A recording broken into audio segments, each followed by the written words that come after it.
তোরা সেদিন এমন কেলেঙ্কারিতে আমাকে ফাঁসিয়ে দিলি, অনুদা তার বাড়ির ত্রিসীমানায় আমাকে ঢুকতে দিচ্ছে না। তো তাতে তোমার কি হয়েছে বাড়া? টুম্পা বৌদিকে না দেখে যে আমার দিন কাটে না রে। ওসব দেখা দেখি বাল, শুধু লাগানোর তাল। এই নে বা, কি যাতা বলছিস? আমাদেরকেও তো ভাগ দিয়েছে বল। এমন বলছিস যেন নেমন্তন্ন করে খাইয়েছে। নেহাত জানালার পাশে ধরে ফেলেছিলাম, তাই ভাগ পেয়েছিস, তাও আবার এক্সপায়ারি মাল। কেন মনে করাচ্ছিস ভাই? ভাবলে আমার এখনো ওটা কেঁপে ওঠে।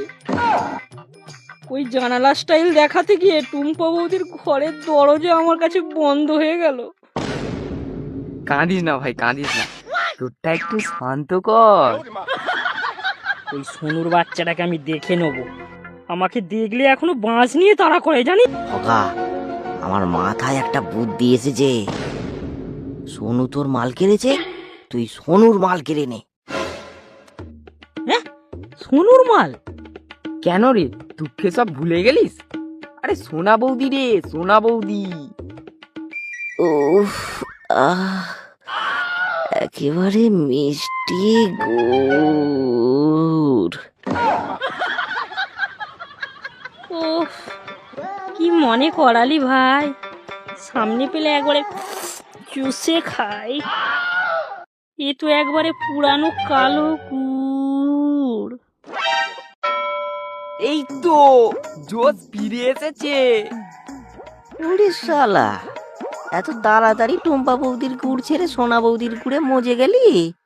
কি আর করা যাবে বল, টুম্পা বৌদিকে হারানোর দুঃখ আমি সোনা বৌদিকে দিয়ে মিটিয়ে নেব। আমারটা যে একদিনও উপোস করে থাকতে পারে না। তাহলে আর দেরি করছিস কেন? চল কাজে লেগে পড়ি।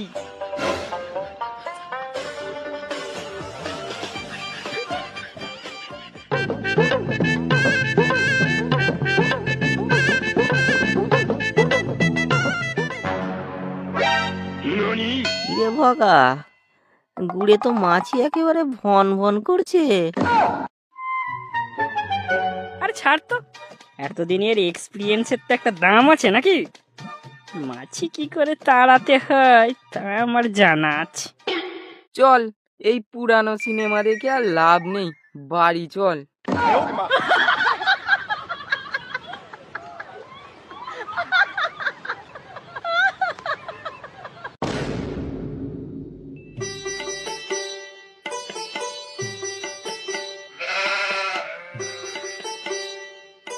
আরে আরে সোনা বৌদি যে, কোথায় যাচ্ছ? এই যে ফোনের রিচার্জটা একটু শেষ হয়ে গেছে, তাই করতে যাচ্ছি। তুমি আর কষ্ট করে যাবে কেন? দাও, আমি করে দিচ্ছি। ওহ, তুমি কি ভালো গো। বলো বলো, নাম্বারটা বলো।